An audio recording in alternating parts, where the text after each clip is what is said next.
blue is not boring. It's actually one of the most interesting colours. Blue is the last colour to be defined, given a word, in almost every single language. Isn't that weird? Well, the simple reason is it doesn't occur very often in nature.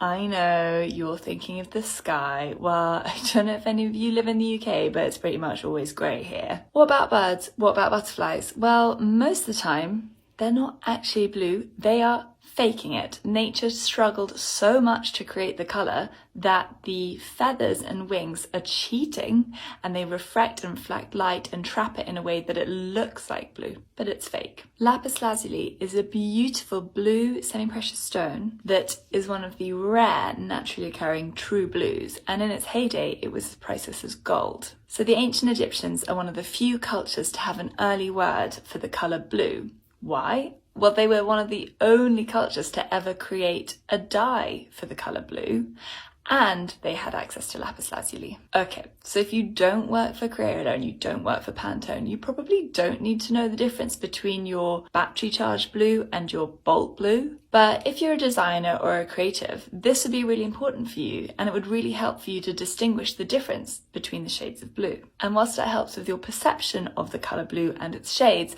it also helps you communicate with others. In Russia, they don't have a blue. They have two separate words for light blue and dark blue. Compared to us here in the UK, that means that they can faster identify these shades. Similarly, the Himba are an indigenous people living in northern Namibia who have distinct words for different shades of green, but not for blue.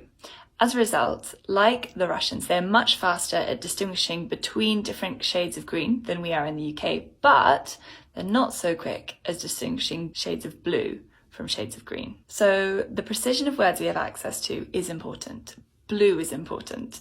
It's apparently the world's favourite colour. Maybe because it's so rare in nature?